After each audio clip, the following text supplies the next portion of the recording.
Thank you for tuning in to Autism Awareness. My name's Eddie. And I'm Daisy. And we're Liam's parents. So yes, IEPs. So we've actually have had, for the most part, Liam has had really good experiences. Like I mentioned before in our last video, he started on the autism support program when he was 2.5, I believe it was. And he had an amazing teacher. It was Rachel. She was amazing. And I mean, I was so grateful for her because she really was able to connect with him. She was, like I said, amazing. She was just, I can't even say enough good things about her. Everything. She really was.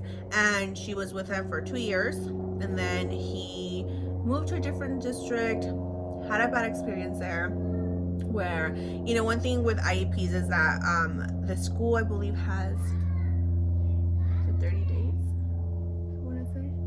30 days to do an evaluation and get the process and actually get the process starting. I believe it's 3 days. I'm not too sure. Every state's different also too, I think.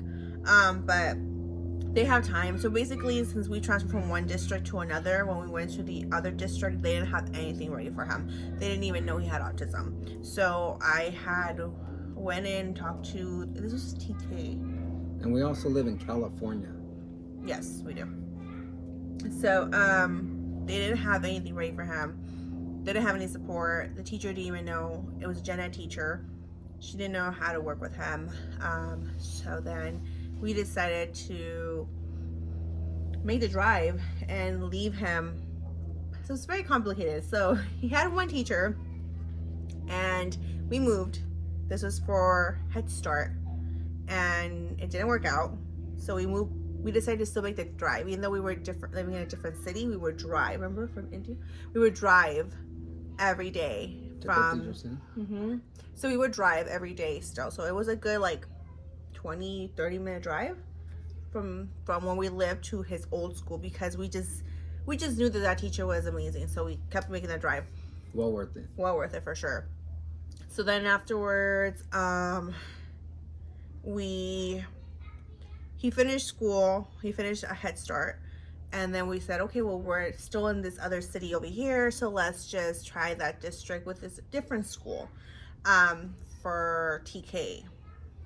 And that was where it was a really bad experience. Unfortunately, and I think it really came down to the general ed teacher that Liam had. We're not going to say her name.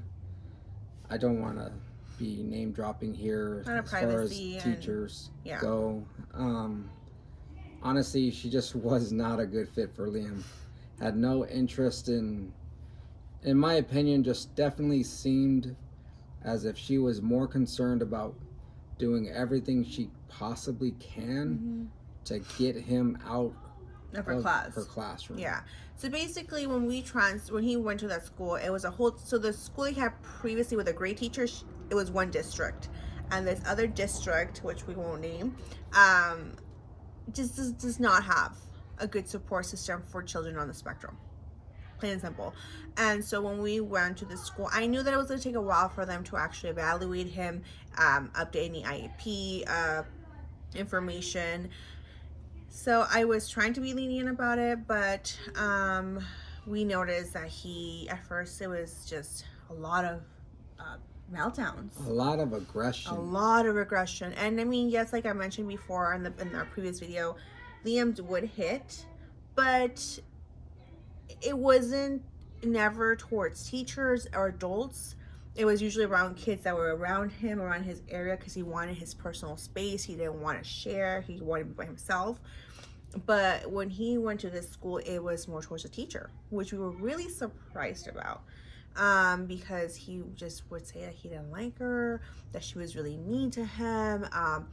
Or one time I picked him up and he was just crying, and I was like, I couldn't get him to tell me what was wrong. And so he finally tells me, like, I'm not a liar, Mom, I'm not a liar. And I'm like, well, no one's calling you a liar. And he tells me, like, well, Miss so-and-so is calling me a liar, and she went like this to me and like this. And one thing about Liam is that he's very honest. I mean, he is blunt, no filter. So when he tells me that his teacher is going like this, like pinching, I definitely believe him because he has no reason to lie, and that was a concern of mine. So then you started volunteering.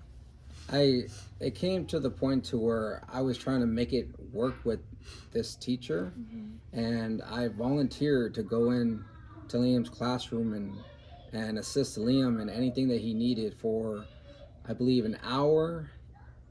What was it? Every Every few day days, almost. So every cool. just on average like 3 days out of the week, as I could if I was able to.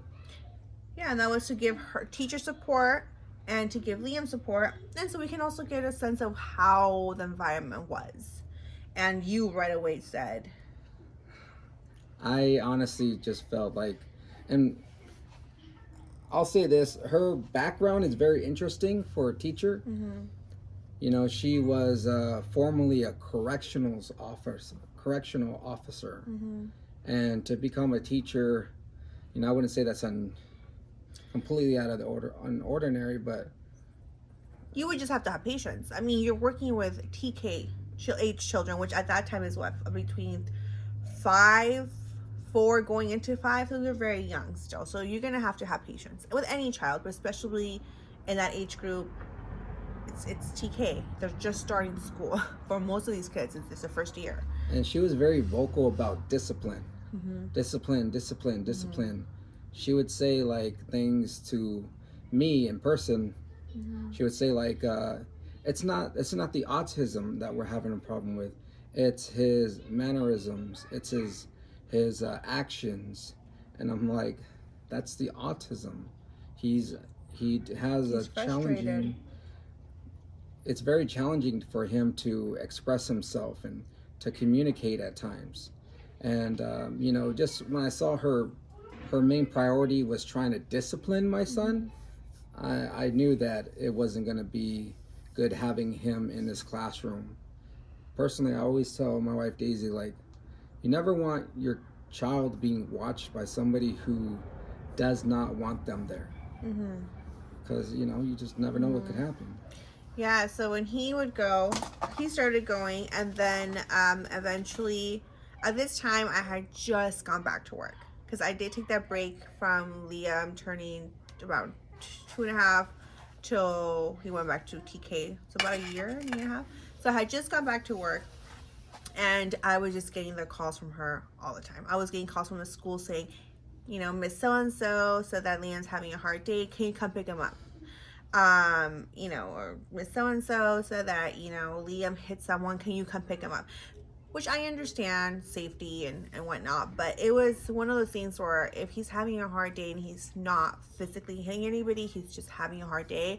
I will pick him up because that's my child, of course, but realistically, you wouldn't send home any other child because they're having a hard day. And You would learn how to work with it. he also got suspended. Yes, he did. So when everything happened, I was getting those calls, and I decided that I was going to stop working again, and I was going during lunchtime to volunteer. And I was starting to I would go towards the end of the class time, right before lunchtime, and I would see the way the teacher would talk to the other children, and she was very direct. And just from seeing Liam's previous teacher, how like warm they are, the way they speak to the kids, and seeing the way she would speak to not just Liam but the other children, I was a little bit astonished that no other child had said anything to their parents, because she was not very nice. And so she was very verbal about Liam being a bad boy and making bad choices. He's a bad boy, and he's a bad boy. So it came to the point where he would always come home crying, saying that he was a bad boy, that all the kids at school didn't want to play with him because he was bad.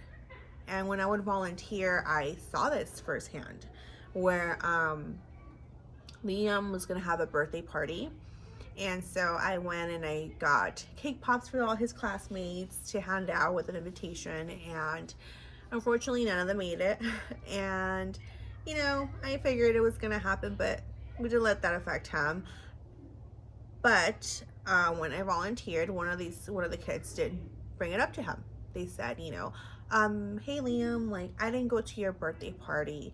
And Liam was coloring, minding his own business, and he said, I didn't go to your birthday party because you're bad. And to me that was just it was heartbreaking to hear, because luckily Liam was so occupied in coloring that he didn't really pay attention. But it just made me think, like, how many times does he hear this a day? And this is exactly why he gets frustrated with the kids. This is exactly why he, lashes out. And unfortunately the teacher didn't hear this comment because she was with another student. So I did bring that up to the teacher, and I did let her know, you know what, this is what he said. I know they're kids, but they're hearing it from somewhere, and it's reflecting on the way they treat Liam. And this is why he gets upset, and this is why he gets frustrated, because he gets hurt, and that's his way of reacting to hurt is anger. And she basically at that point was telling me that I can't discipline the kids, which I wasn't, but I couldn't discipline the kids. And at one point she started trying to get me to stop volunteering because I was questioning her a lot. So like you have mentioned, he had gotten suspended, which I understood their concern because he did hit another child. I will say we don't support that, obviously. So we were very vocal about him. He can't do those things. We let him know, we don't hit, especially, boys, girls, it doesn't matter. Like, you just don't hit anyone. You keep your hands to yourself. But this particular child, well, from what I can see, when I would go and volunteer during lunch recess time, is that she was a little bit mean.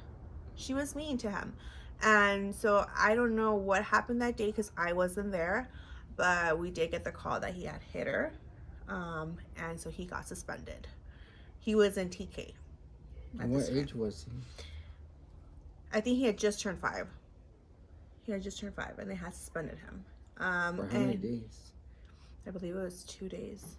The problem I had with this was that from the very beginning, I had told the school, the very first conversation when we all sat with principal, with teacher, with everybody that needs to be in an IEP meeting, basically. I let them know that in his previous school, he did have a TA, or a teacher aide, or a one-on-one that would be there and kind of just redirect him when needed.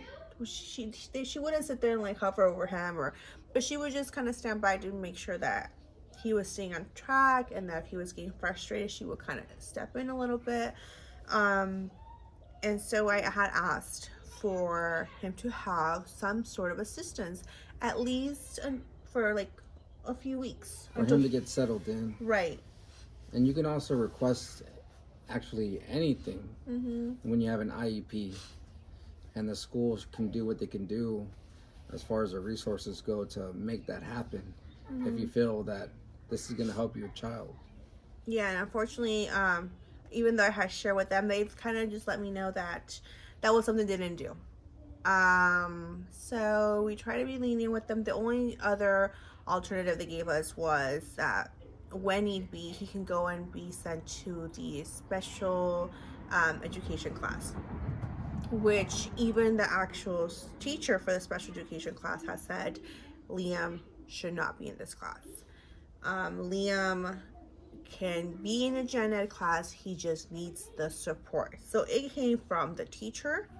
I can't remember her title, but she was the director of the special ed program, I want to say. She was really good, actually. She was really supportive, and she understood where we were coming from. She wanted to give Liam a chance to try to do it on his own, and that as need be, they would send him to the special ed class. But they shortly saw for themselves that he needed support still. So I did let them know, you know what, you're suspending him, and I understand, getting physical with someone is not okay. Yeah. But I did let you guys know that he needs support. He has just started into school. He's having a hard time adjusting. He went from going, like, I think 4 days No, not 4 days. 4 hours. 3 or 4 hours a day in school to a full-time school. That's a big change for anyone, you know. So I did mention just give him support for a few weeks so he adjusts. And so when this happened, the suspension happened, I was a little frustrated because I felt like they weren't giving him the right tools to make him be successful. So that was suspended once. Then something else had happened right after.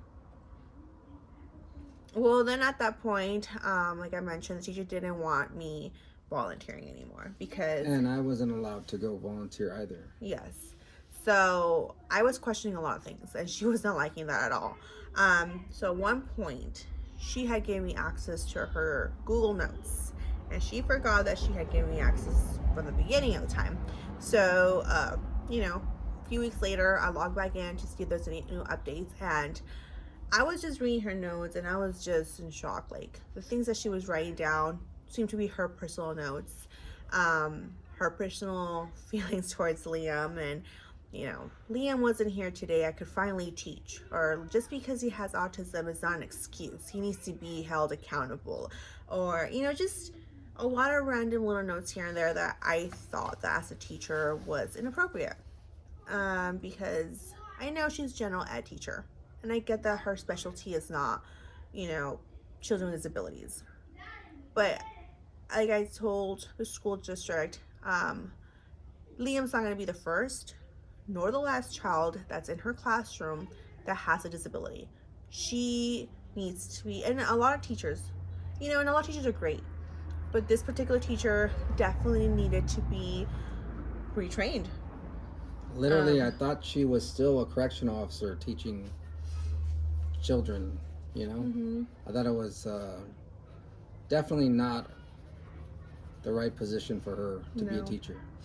Definitely. Yeah, so unfortunately, I did have to go to the point where I ended up having to have a meeting with the superintendent because I felt that the way he was being treated, just all these little incidents. There was an incident where he was already potty trained at the time. He was potty trained already, but he still had a hard time putting on his clothes on and off by himself. And I knew that they couldn't go in there and assist him. Well aware of it, but I did let them know, he might be in the restroom for a little longer periods of time on his own. So I would appreciate if maybe if it goes on for too long, like you guys just kind of maybe check in on him to make sure that he's okay.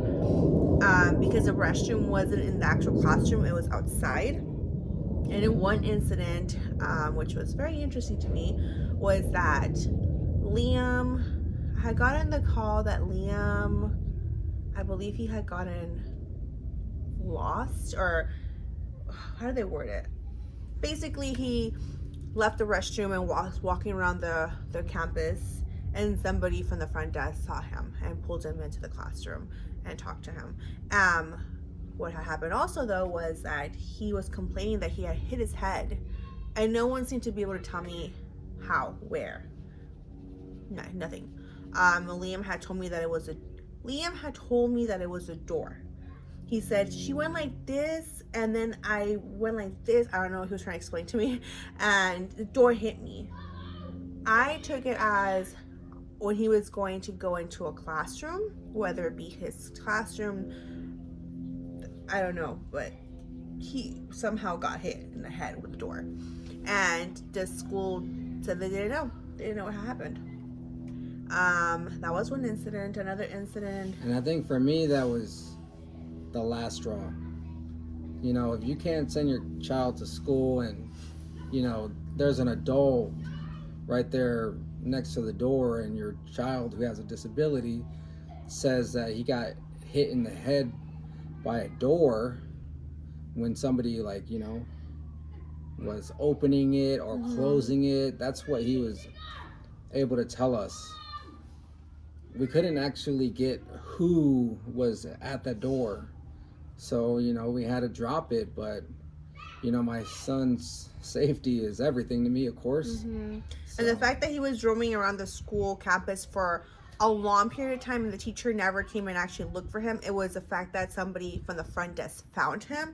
That was alarming to me, because I'm like, how long was he roaming around? Why didn't you, as a teacher, like I had asked, why didn't you go check or send the your TA or call the front desk and say, hey, my student, I'm with my class, I can't leave.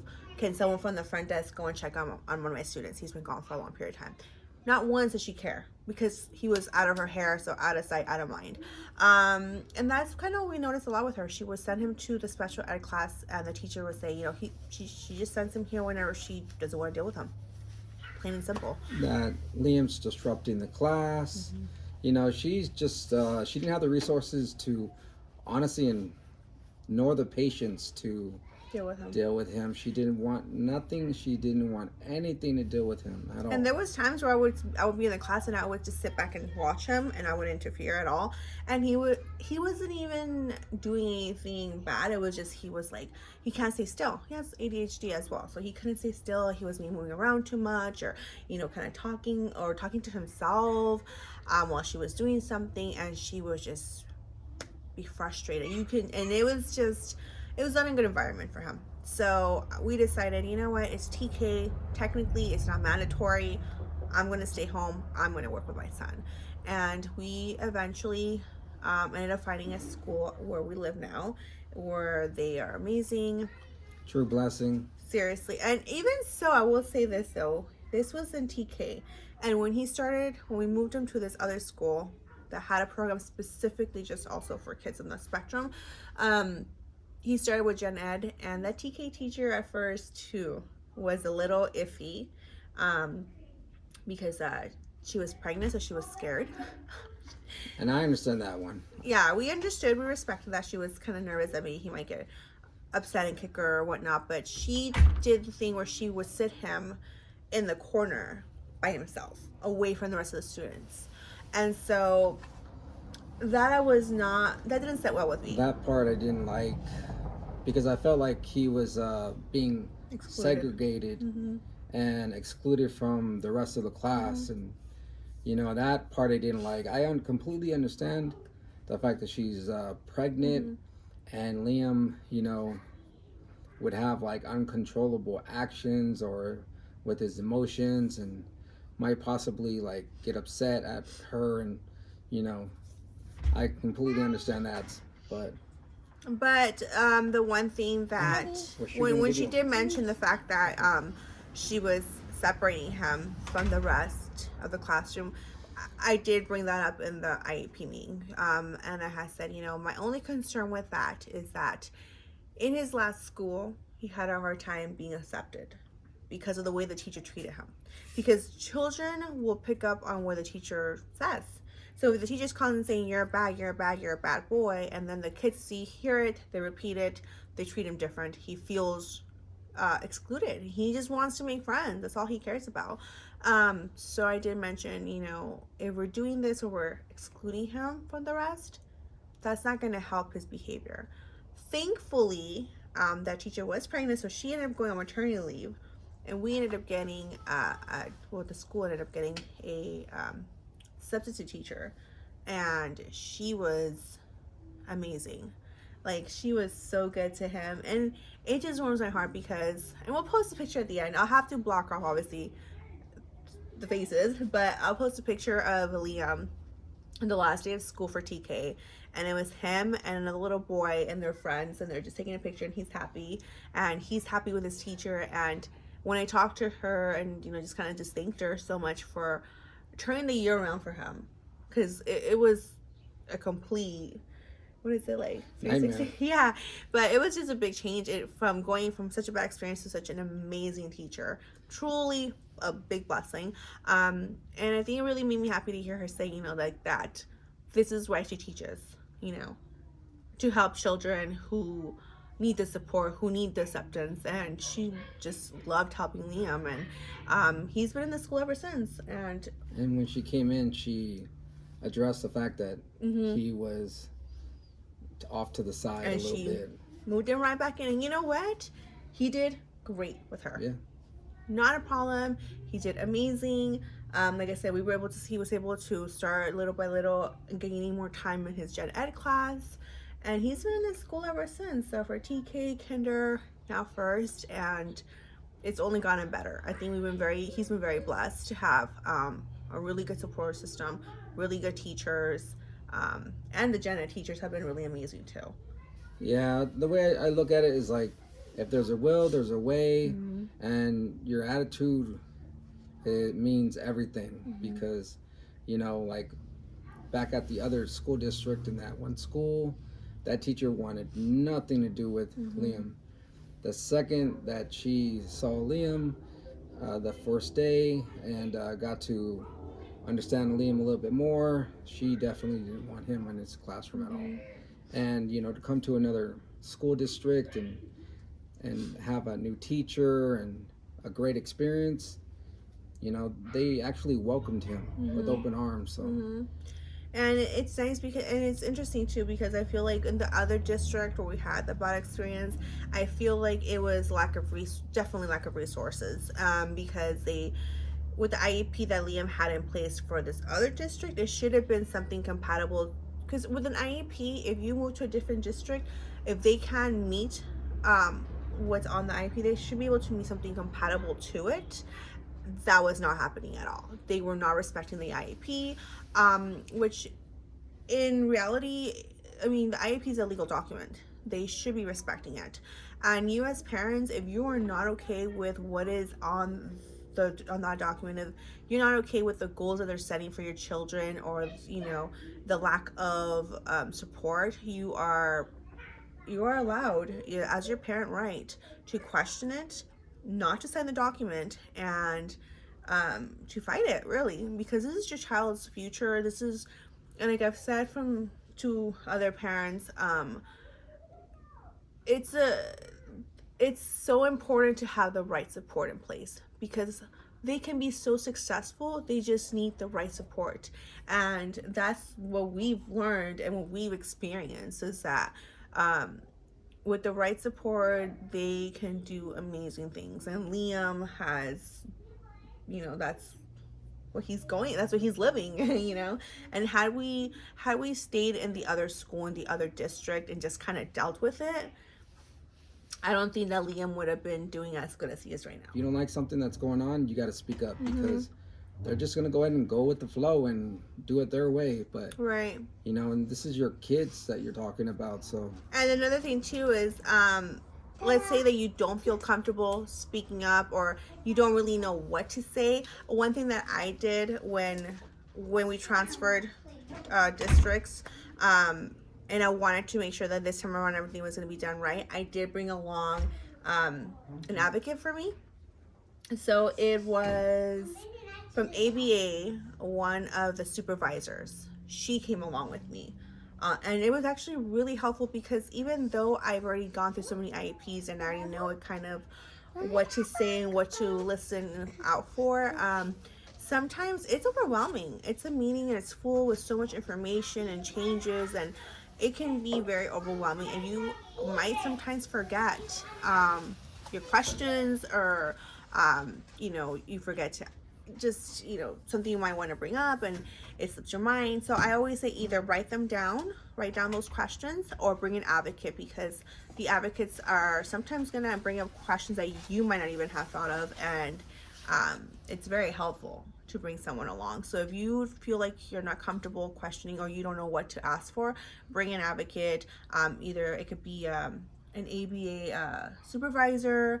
I know with Angel View, they also offer that service, where they can go ahead and bring someone from their office as an advocate for you, to just kind of help you understand the IEP and make sure you're comfortable with what's being processed for your children. So yeah. yeah. And like we say, like we said earlier, we're not like experts. This is just our experience. Mm-hmm. And I like to add, me as a father, if it wasn't for Daisy, I don't think Liam would be doing as well as he is today, because personally, I don't know what type of questions to ask. I wouldn't even know where to start, to be honest with you. And ever since Liam was, diagnosed, Mm-hmm. I've always told Daisy to get on Facebook, get on Instagram, start a YouTube channel, and help others who have no idea where to even start. What is an IEP, and That's why we created autism awareness. Mm-hmm. Yeah, because I mean it's a lot. I mean, when I first heard the words autism, I think that you think, you start, the first thing you do is you Google it, you YouTube it, you want to see like what is autism, and sometimes like it's a lot, it's overwhelming. So like I said, we're not experts, but um I have done my own research. I also have friends who have children on the spectrum, so I kind of pick their brain. We have actually quite a few friends who work with children Mm-hmm. on the spectrum with the school district. They're teachers, or they were at one point aides, or so they understand it. So again, we kind of pick their brains at it. So we try to reach out with people that we know or do the research on my own, but that's why we created this channel again, so we can at least share our experiences, and maybe we can help someone out, someone who is overwhelmed and doesn't know where to start, because it is a lot. It's evaluations from schools, for us in regional, the doctors, and just everything, and IEPs, and therapy, and what therapy does he need. It's just it can That's be a lot. overwhelming. It really can. And there's programs for assistance, and so there's just so much out there, and it doesn't come overnight. So that's why we wanted to create this channel, to be able to be that support if anybody needs it.